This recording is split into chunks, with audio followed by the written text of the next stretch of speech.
Over the past year, I've really been starting to focus on improving my gut health, mainly because I was just being uncomfortable a lot of the time, didn't have regular bowel movements, so I wanted to, I went through a lot of pain there, and it forced me to learn how to, regulate my gut health and to improve it really. I just kind of want to talk about really the three main things that I did in order to significantly improve my gut health. Now, I don't claim that it's perfect, but it's definitely been improved, and I'm really happy with where I'm at. So I want to share that knowledge with you guys today, right here, right now. So the first thing I did was really to not do something, and that was to not drink or consume inflammatory substances. So inflammatory substances, mainly being alcohol and coffee, were the two big factors for me. So alcohol really inflames your gut. It is a poison, so it gets into your gut and kind of messes everything up in there, throws off all the good bacteria, and it really just sent my system haywire essentially. And then the next big thing for me was coffee. Coffee is very acidic.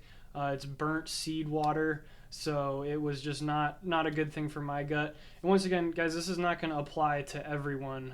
Everybody's situation is going to be different. This is just what worked for me and improved my situation. So just to recap that, it was to get rid of alcohol and coffee, so not consuming those inflammatory beverages. The second thing being to increase my consumption of prebiotic and probiotic foods. So prebiotics are the food that the good bacteria eat, and the probiotics are the good bacteria. So prebiotics, taking supplements, taking fiber supplements, increasing my consumption of vegetables and fruits for that fiber, as well as some dairy. Dairy doesn't really sit well with me, so what I do is I use dairy substitutes. They have this like coconut yogurt that has good bacteria in there, so I go for that. And then the probiotics as well, so fermented foods, things like sauerkraut and kimchi. Sauerkraut being my favorite. Kimchi sometimes a little too spicy for me, so I really tend to prefer sauerkraut. And then you can get the big jugs from Costco, and they'll come in this water. So you eat all the sauerkraut, and then you can actually drink that water afterwards. Tons of great bacteria in there as well for your gut. So that's been the second biggest factor, is the prebiotic and the probiotic consumption.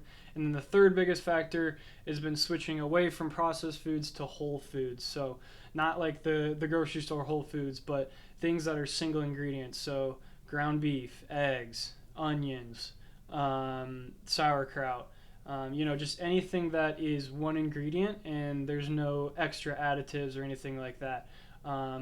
Rice, turkey, just stuff like that that's really wholesome, whole foods, single ingredient, nothing extra in there. I was looking at my garlic salt the other day, and it had garlic salt in it, and then it had an anti-caking agent in there as well. So trying to get rid of all that stuff, just switching to strictly salt.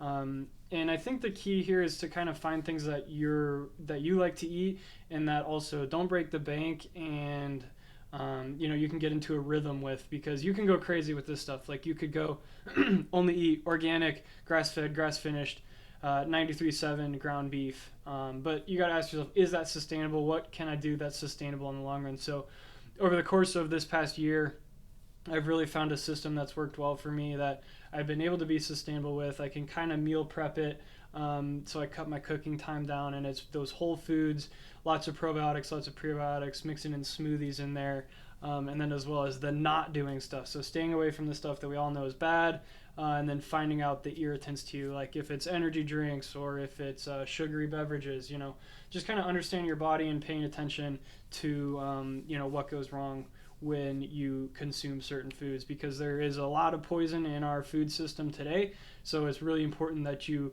look out for that, and be your own best advocate. But if you guys like this content, please hit the subscribe button, hit the like button. It really helps support the channel. I really appreciate you watching, and subscribe for more.